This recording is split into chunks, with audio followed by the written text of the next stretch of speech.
কিছু কিছু রেসিপি থাকে বা কিছু কিছু পিঠা থাকে অথবা কিছু কিছু খাবার থাকে যেটা খাওয়ার জন্য আমাদের ডিপেন্ড করতে হয় না। শীত গ্রীষ্ম কিংবা বর্ষা যে কোনো সময় বানিয়ে খাওয়া যায়। আজ আমি একটা পিঠার রেসিপি নিয়েছি যেটা দক্ষিণ অঞ্চলে বলা হয় দুধ খেজুর পিঠা। এর জন্য আমি একটা প্যান নিয়েছি, তাতে 1 কাপ দিয়ে দিলাম পানি, আর 1 টেবিল চামচ দিয়ে দিলাম চিনি, 1 টেবিল চামচ মিহি করে বাটা নারিকেল, আর দিয়ে দিলাম সামান্য একটু গরম মশলা, এলাচ আর দারচিনি। এখন এই পানিটা বেশ ভালোভাবে ফুটে ওঠার পরে এখানে আমি শুকনো চালের গুঁড়ো দিয়ে দিলাম 1 কাপ। চালের গুঁড়োটা বেশ ভালোভাবে এখানে সেদ্ধ করে নিতে হবে। এখানে কিন্তু কোনোভাবে আটা অথবা ময়দা দেওয়া যাবে না, তখন কিন্তু পিঠার ভিতরে শক্ত হয়ে যাবে আর সেটা কিন্তু মোটেই ভালো লাগবে না। আমি বেশ সময় নিয়ে এটা নেড়ে চেড়ে সেদ্ধ করে নিয়েছি এবং ঢাকনা দিয়ে রেখেছিলাম 4-5 মিনিট, যাতে এর চালের গুঁড়োটা খুব সুন্দরভাবে সেদ্ধ হয়ে যায়। 4-5 মিনিট পরে যখন দেখলাম যে ভালোভাবে সেদ্ধ হয়ে গিয়েছে, তখন আমি এটা নামিয়ে নিয়েছি। এখানে 1 লিটার দুধ আমি আগে থেকে জাল করে নিয়েছি, তাতে কিছুটা গরম মশলা দিয়ে দিলাম, এলাচ লং দারচিনি, আর 3 টেবিল চামচ দিয়ে দিলাম চিনি। এখন এগুলো আমি আবার ভালোভাবে একটু নেড়ে চেড়ে মিশিয়ে নেব। যেহেতু দুধটা আগে থেকেই জাল করা আছে, তাই খুব বেশি সময় ধরে এটা জাল করার প্রয়োজন নেই। জাল করা হয়ে মিশানো হয়ে গেলে তারপর এটা আমি নামিয়ে ঢাকনা দিয়ে রেখে দিব। আর এদিকে যে চালের ডোটা তৈরি, চালের গুঁড়ার যে ডোটা আমি সেদ্ধ করে নিয়েছি সেটা আবার মেখে নিব। আর এর টেস্ট বাড়ানোর জন্য দিয়ে দিলাম 1 টেবিল চামচ চিনি, ঘি, আর একটা ডিম ফেটে নিয়েছি, সেটা আমি আস্তে আস্তে দিব। আর এখানে একটা ডো তৈরি করব। ডিমটা মোটামুটি আমার একটা পুরোটাই লেগেছিল। আর এখানে কিন্তু ডিম অবশ্যই দিতে হবে, তা না হলে কিন্তু ভিতরটা সফট হবে না আর খেতেও মজা লাগবে না।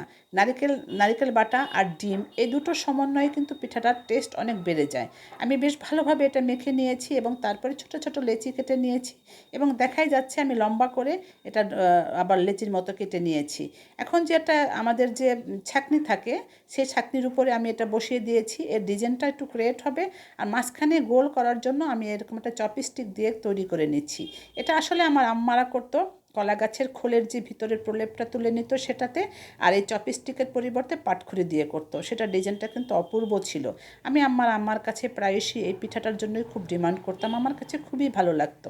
তো এই পিঠাটা দেখে আমার ছেলেও খুব পছন্দ করে, তাই আমি মাঝে মাঝে এটা তার জন্য করি। আমার কাছেও পার্সোনালি খুব পছন্দ হয়, খুবই ভালো লাগে পিঠাটা। আশা করছি আপনাদের কাছেও ভালো লাগবে।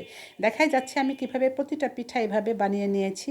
এখন আরেকটা পিঠার ডিজাইন দেখানোর জন্য আমি এখানে আবার আরেকটা পিঠার ডিজাইন তৈরি করব, যেটা একটু গোল করে লেচি কেটে নিয়েছি এবং মোটাটা রুটি তৈরি করে নিয়েছি। সাইড থেকে স্কোয়ার শেপে কেটে নিয়েছি এবং কোনায় কোনায় আমি কিন্তু একটা চাকু দিয়ে কেটে নিয়েছি।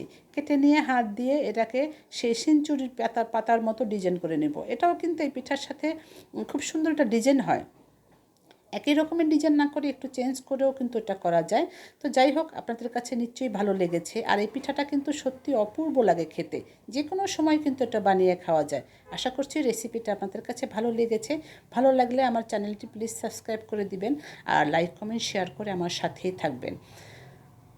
পিঠাটা কিন্তু আমার এই পর্যায়ে তৈরি হয়ে গেছে। উপরে আর একটু ডিজাইন করার জন্য আমি একটু চপস্টিক দিয়ে আবার একটু হালকা করে ডিজাইন করে দিয়েছি, যেটা দেখায় সৌন্দর্য। আসলে দেখতে সুন্দর হলে সব কিছুতেই একটা আকর্ষণীয় লাগে।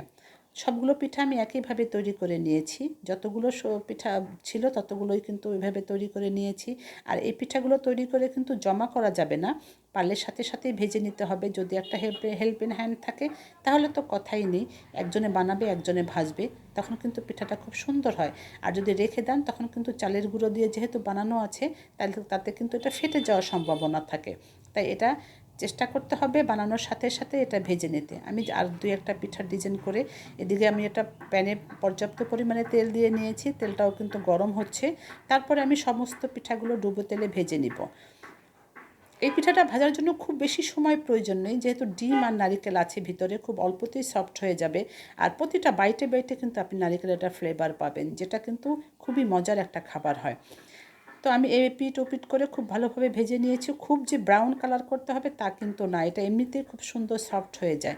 আর ওদিকে যে দুধের একটা মিশ্রণ তৈরি করেছিলাম সেটা কিন্তু এখনও কুসুম গরম আছে। আমি পিঠাগুলো এখান থেকে তুলে নিয়ে সেই দুধের মিশ্রণে আমি এখানে ছেড়ে দিব। আর এই পিঠাটা ভেজার জন্য কিন্তু ওভারনাইট বা 4-5 ঘন্টাও ভিজিয়ে রাখার কোনো প্রয়োজন নেই। 1 থেকে 1.5 ঘন্টা ভিজিয়ে রাখলেই কিন্তু পিঠাটা একদম সফট হয়ে যাবে। আপনার চামচ দিয়ে কাটার সাথে সাথেই মনে হবে যে এটা একদম ভিতরটা ভিজে চুপচুপা হয়ে গেছে। তো আমি প্রতিটা পিঠা এরকম বসিয়ে দিয়েছি এবং ঢাকনা দিয়ে রেখেছিলাম 1 থেকে 1.5 ঘন্টা। 1 থেকে 1.5 ঘন্টা পরে যখন আপনাদের সামনে আমি শেয়ার করেছি, তখন দেখতেই পাচ্ছেন খুবই সফট হয়ে গেছে আর সত্যি অপূর্ব হয়েছে খেতে।